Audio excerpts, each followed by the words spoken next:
या मालिकेच्या आजच्या भागात आपण पाहणार आहोत, अपर्णा आणि अर्जुन हॉस्पिटलमध्ये येतात.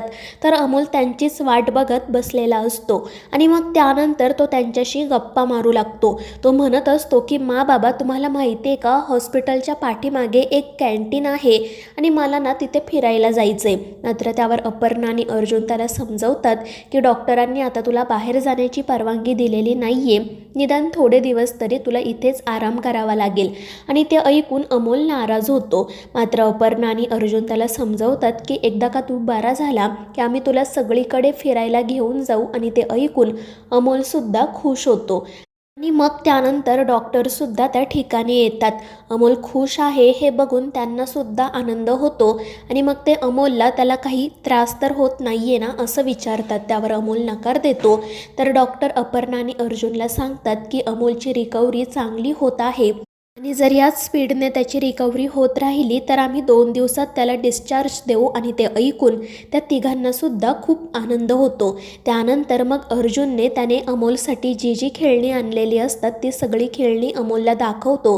त्यामुळे अमोलसुद्धा खुश होतो आणि मग ते तिघेजण सापशिडी खेळत बसतात. त्यामुळे अमोलचासुद्धा छान वेळ जातो. त्यानंतर मग दुपारी अपर्णा अमोलला छान छान गोष्टी सांगते आणि त्यामुळे अमोल मस्त झोपी जातो. तर अपर्णासुद्धा अमोलला गोष्ट सांगता सांगता झोपी गेलेली असते आणि जेव्हा अर्जुन त्या ठिकाणी येतो तेव्हा अपर्णा आणि अमोलला बघून त्याला हसू येतं. त्यानंतर मग दुसऱ्या दिवशी अपर्णा आणि अर्जुन अमोलला व्हीलचेअरवर बसून हॉस्पिटलमध्ये फिरवत असतात. मात्र अमोलला ते काही जास्त आवडत नाही. त्याला बाहेर झाडांजवळ जायचे असते. अपर्णा आणि अर्जुन त्याला समजवण्याचा प्रयत्न करत असतात पण तो काही ऐकायला तयारच नसतो. आणि तितक्यात दीपक एका झाडाची कुंडी त्या ठिकाणी घेऊन येतो. तो म्हणत असतो की भांजे, तुम्हाला झाडाजवळ जाता येत नाही म्हणून काय झालं, मी झाडच इथे घेऊन आलो. आणि ते ऐकून अमोल तर मोठ्याने ओरडूच लागतो. पण तितक्यात डॉक्टर त्या ठिकाणी येतात आणि विचारतात की ही झाडाची कुंडी इथे कोणी आणली आहे. त्यावर दीपक म्हणतो की डॉक्टर, मीच घेऊन आलो होतो, अमोलला बाहेर जाता येत नाही आहे ना म्हणून. मात्र डॉक्टर म्हणतात की आत्ताच्या आत्ता ती कुंडी जागच्या जागी ठेवा. आणि ते ऐकून ते सगळेजण घाबरतात. मात्र मग शेवटी अमोलच्या आनंदासाठी डॉक्टरसुद्धा म्हणतात की ठीक आहे, 5 मिनिटे राहू द्या इथे ती कुंडी, पण मात्र त्यानंतर जागच्या जागेवर ठेवा. आणि त्यावर दीपक हसतच हो म्हणतो. त्यानंतर बापू आणि कदमसुद्धा हॉस्पिटलमध्ये येतात.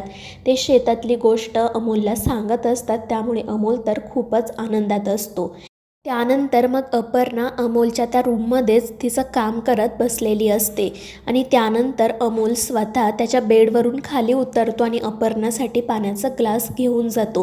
आणि जेव्हा अप्पी हे सगळं बघते तेव्हा ती तर खूपच खुश होते, कारण खूप दिवसांनंतर अमोलने स्वतःच्या पायांवर चालायला सुरुवात केलेली असते. आणि ते बघून अप्पीचा आनंद तर अगदी गगनात मावेनासा होतो. ती देवाचे आभार मानते आणि प्रेमाने अमोलला जवळ घेते.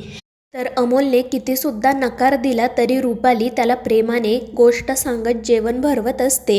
आणि मग मोनासुद्धा हॉस्पिटलमध्ये येत अमोलला सांगू लागते की छोटे सरकार, तुम्हाला माहिती आहे का, आपल्याला जेवढे फॉलोअर्स हवे होते ना तेवढे फॉलोअर्स आता लवकरच कंप्लीट होतील.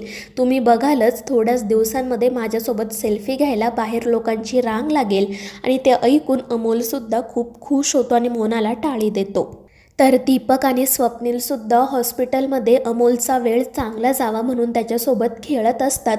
पण डॉक्टर त्यांना ओरडतात. मात्र अमोलचा पडलेला चेहरा बघून मग डॉक्टर त्यांना खेळण्याची परवानगीसुद्धा देतात. त्यामुळे ते तिघेही खुश होतात. त्यानंतर मग गायतोंडे, चिंचोके आणि आर्या हे सुद्धा अमोलला भेटण्यासाठी हॉस्पिटलमध्ये येतात. त्यांनी अमोलसाठी खूप चॉकलेट्स आणलेली असतात. त्यामुळे अमोल तर खूपच खुश होतो. त्यानंतर दुसरीकडे अपर्णा आणि अर्जुन बोलत बसलेले असतात. अर्जुन अप्पीला विचारत असतो की काय झालं, कशाचा विचार करतेस तू. तर अपर्णा म्हणत असते की अर्जुन, त्या संकल्पने आपल्या बाबतीत जे काही केलं त्याचा आपल्याला किती त्रास झाला आहे, पण मी असा विचार करते की त्या संकल्पसारखी अजून किती लोक असतील जी खोटी कागदपत्र बनवून इतरांना त्रास देत असतील. आपण त्यांचा काहीतरी बंदोबस्त करायलाच हवा. आणि त्यावर अर्जुन म्हणतो की अगं हो अप्पे, पण आता तू कामावर नाही आहेस ना, आधी आपल्या अमोलला पूर्णपणे बरं होऊ दे, त्याला घरी येऊ दे, मग आपण या कामाला सुरुवात करू. मात्र अपर्णा म्हणत असते की नाही अर्जुन, अमोल घरी यायच्या आधी मला हे काम हातात घ्यायचं आहे. अरे आपण सरकारी सेवेमध्ये असूनसुद्धा आपल्याला इतका त्रास झाला तर तू सामान्य लोकांचा विचार कर ना. त्यांनी कोणाकडे बघायचं? त्या संकल्पसारख्या लोकांना ना चांगली शिक्षा व्हायला पाहिजे आणि त्यांना खोटी कागदपत्र बनवून देणाऱ्या लोकांनासुद्धा. आणि त्यावर अर्जुन म्हणतो की ठीक आहे अप्पे, मी सुद्धा या कामात तुझ्या सोबत आहे. तू आजच ऑफिसला जा आणि कामाला सुरुवात कर. जर तुला कशाचीही गरज लागली ना तर पहिला कॉल मला कर. आणि त्यावर अपर्णासुद्धा हो म्हणते आणि समजून घेतल्याबद्दल अर्जुनचे आभारसुद्धा मानते. त्यानंतर मग डॉक्टरही त्या ठिकाणी येतात आणि ते अपर्णा अर्जुनला सांगतात की आपण उद्याच अमोलला डिस्चार्ज देऊयात. आणि ते ऐकून ते दोघे तर खूपच खुश होतात. तर दुसरीकडे अमोल बापू आणि कदमांसोबत गप्पा मारत बसलेला असतो. बापू आणि कदम त्याला सांगत असतात की आपण शेतात पेरणी तर केली आहे, पण आता बांधावर सुद्धा आपल्याला कोणतं पीक घ्यायचं ते बघावं लागेल. आणि मग त्याविषयी बोलत असतानाच अर्जुन त्या ठिकाणी येतो. तो म्हणत असतो की तुम्ही अजिबात शेतात वगैरे जायचं नाही. डॉक्टरांनी सांगितले की आता 15 दिवस इथेच राहायचं, आराम करायचा. आणि ते ऐकून ते तिघेही नाराज होतात. अमोलचा तर चेहराच पडतो. आणि मग अर्जुन हसतच म्हणतो की डॉक्टर असंही म्हणालेत की जो मुलगा आनंदात राहील त्याला उद्याच डिस्चार्ज देण्यात येईल. आणि ते ऐकून अमोल तर खूपच खुश होतो. बापू आणि कदम यांना सुद्धा खूप आनंद होतो. आणि मग घरी गेल्यावर काय काय करायचं याचे प्लॅन्स ते बनवू लागतात. पण अर्जुन त्यांना स्पष्टपणे सांगतो की घरी गेलो तरी ना आरामच करायचा, अजिबात कुठेही बाहेर जायचं नाही. आणि त्यावर अमोल नाराज होत हो म्हणतो. मात्र अर्जुन दुसरीकडे गेल्यावर तो लगेच बापूंना आणि कदमांना खुणवतो आणि आपण घरी जाऊन खूप मस्ती करू असंही सांगतो. दुसरीकडे अपर्णा ऑफिसमध्ये आलेली असते. गायतोंडेसुद्धा तिच्या केबिनमध्ये येतात.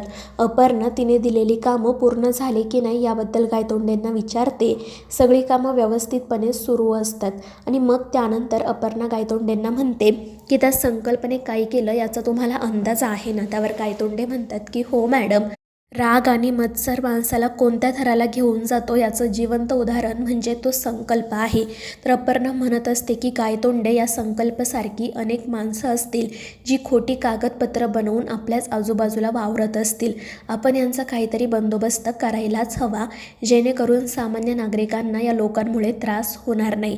आणि मग ती गायतोंडेंना सांगते की पोलिसांना ना आत्ताच हॉस्पिटल, शाळा आणि बँका अशा ठिकाणी छापा मारायला सांगा. तो सुद्धा कोणतीही पूर्वसूचना न देता. ज्या ज्या लोकांनी अशी बनावट कागदपत्र तयार केली आहेत ना त्या लोकांना कामावरून काढून टाका. आणि ज्यांनी त्यांना या कामात मदत केली त्यांनासुद्धा कामावरून काढून टाका. त्यांना जास्तीत जास्त शिक्षा होईल यासाठी प्रयत्न करा. आणि त्यावर गायतोंडेसुद्धा हो म्हणत लगेच कामाला लागतात. तर दुसरीकडे अमोलने स्वप्नील, दीपक, मोना आणि रुपाली यांना बोलावून घेतलेले असते. आणि तो त्या चौघांना म्हणत असतो की उद्या मला डिस्चार्ज मिळणार आहे. मग मी घरी आल्यावर आपण माबाबांसाठी काहीतरी स्पेशल प्लॅन बनवू. त्यांचे लग्नानंतरचे विधीसुद्धा राहिलेत ना. आणि त्यावर ते चौघेही हो म्हणतात आणि काय करायचं याचा विचार करू लागतात. तर मोना म्हणत असते की छोटे सरकार, उद्या तुम्हीसुद्धा घरी येणार आहात ना, मग आपण तुमचा आणि त्या दोघांचा एकत्रच गृहप्रवेश करू.